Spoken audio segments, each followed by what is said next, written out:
A paz do Senhor, irmãos, somos gratos a Deus pelo devocional do lar. Vamos ler hoje Atos dos Apóstolos, capítulo número 12, versículos de 1 a 5, que nos diz assim: E por aquele mesmo tempo, o rei Herodes estendeu as mãos sobre alguns da igreja para os maltratar, e matou a espada Tiago, irmão de João. E vendo que isso agradara aos judeus, continuou mandando prender também a Pedro, e eram os dias dos asmos. E havendo-o prendido, o encerrou na prisão, entregando-o a 4 quaternos de soldados para que o guardassem, querendo apresentá-lo ao povo depois da Páscoa. Pedro, pois, era guardado na prisão, mas a igreja fazia contínua oração por ele a Deus. Glória ao Senhor Jesus Cristo. Um trecho bem conhecido, a perseguição à igreja, aos servos de Deus, sempre existiu e existe ainda. O inimigo não é satisfeito com a obra realizada pelos servos do Senhor e persegue, neste caso aqui, matando e prendendo. Mas nós temos uma arma poderosa para combater ao inimigo, é uma peleja espiritual, não é?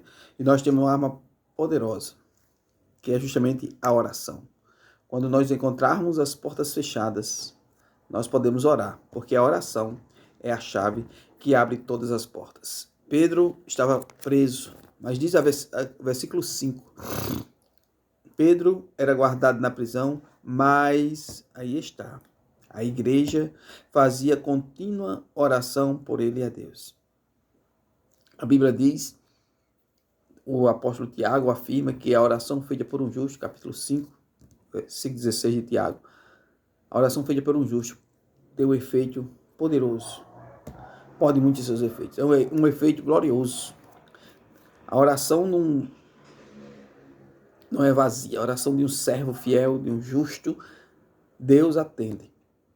E a Bíblia diz que a igreja fazia contínua oração por ele a Deus. Pedro estava preso, estava prestes a ser morto, mas a igreja intercedia por ele. Glória a Jesus Cristo.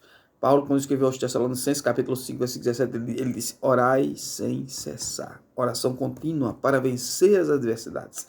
O próprio Senhor Jesus Cristo, em seu ministério terreno, no capítulo 18 do Evangelho segundo São Lucas, no versículo 1, ele diz: e nós devemos orar sempre, sem nunca desfalecer, ou seja, não parar.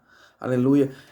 Porque possa ser que a gente comece a orar e desvaneça, desanime por não ver o resultado logo. Aleluia. Mas a gente não deve parar de orar. A igreja fazia contínua oração por Pedro, não parava. E quando a igreja ora, quando o servo do Senhor ora, há sempre um resultado positivo.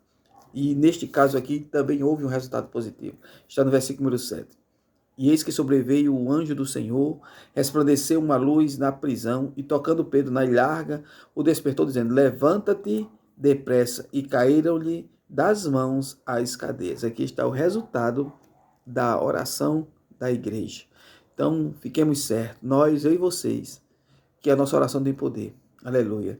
Ela abre as portas que estão fechadas. Glória ao Senhor Jesus Cristo. Ela muda as coisas, muda a situação. Tudo isso através da oração. Então, o que nós devemos fazer neste início de ano de 2026 é nos dedicarmos à oração. Orarmos mais, sem cessar, incessantemente. Aleluia. Sem nunca desfalecer. E as bênçãos divinas chegarão nas nossas mãos. Seremos vitoriosos nas batalhas espirituais. O inimigo não prevalecerá contra nós quando nós estivermos de joelho. Aleluia. Os nossos joelhos podem nos levar muito mais longe do que os nossos pés. Se andarmos de joelho, seremos sempre vitoriosos. Amém? Jesus é bom, maravilhoso, sabe amar e resolve todo tipo de problema. Deus te abençoe grandemente. Amém.